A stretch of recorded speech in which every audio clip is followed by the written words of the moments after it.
What type of training should I do to lose weight? My name is David Minishian, and I'm the owner and coach over at Sculpt Fitness. Now, this is one of the most popular questions that we get as a private training facility at Sculpt Fitness. So we're going to go through the two main things that you want to focus on as far as the type of training in order to maximize your overall weight loss goal. So number one is you want to focus on resistance-based training. Now, the reason for this is because you want to build a firm foundation so that as you gradually lose the weight, you have that toned and tightened look underneath fat.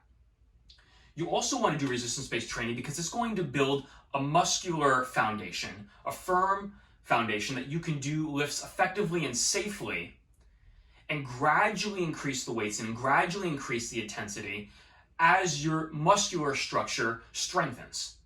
And so the first thing that you're going to want to do is you're going to want to implement under resistance-based training what's called an endurance style way of lifting. So endurance is when we're focusing on lifting maybe 12 to 15, maybe even 20 reps, lifting lighter weights like 5, 8, 10, or 12 pounds. This is a lighter way of lifting, a way for your body to gradually get used to resistance-based training. And over time, as your body adapts and forms the neurological connections from your brain to your muscles to utilize the muscle tissue you already have, you'll notice that over time, your strength will gradually improve. And then after a while, you'll start to plateau. You'll start to stop seeing results. The workouts won't be any more difficult. And so at that point is when you need to make a switch to a programming style called hypertrophy. Now, hypertrophy is a little bit different than endurance. It actually requires you to lift 6 to 12 reps per set and lift much heavier, anywhere from 70 to 80% of what you can lift. So as you're hitting out that 10th or 11th or 12th rep, you want to be barely getting those reps out.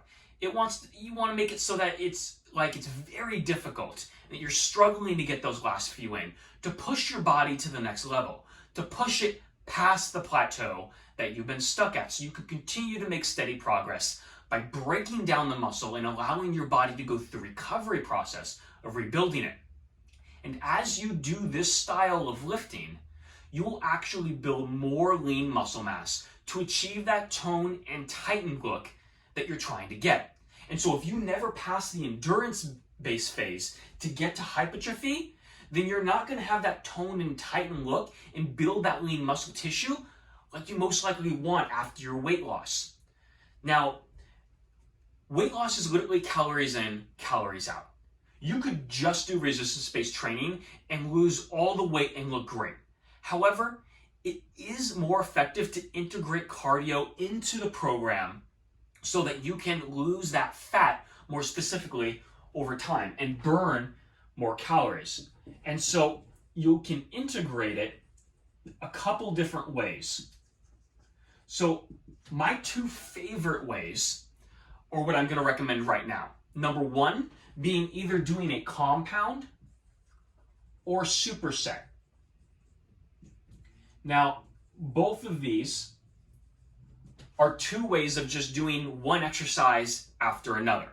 So this may look like doing squats and then deadlifts, or maybe chest press and tricep pull downs or tricep presses, doing one resistance-based workout exercise after another. And by doing that, you elevate your heart rate and you keep your heart rate high throughout the workout, effectively doing more cardio. However, there's a second way of doing this that we also implement in our small group program, and that's simulating more of a HIIT style where we actually integrate sprints between our lifts. And so this is where maybe you do squats and you do jumping jacks as quick as you can for 30 seconds. And then you do chest press, and then maybe you do bicycle kicks for 30 seconds.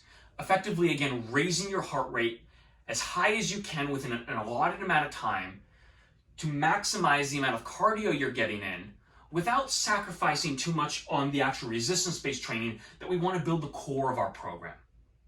So these are the two types of trainings that you're going to want to be able to implement in order to lose weight effectively and keep the weight off. And when you do these two together, you will achieve that toned, tightened, slim waistline look that you're looking for, while still being able to effectively lose that weight gradually over time.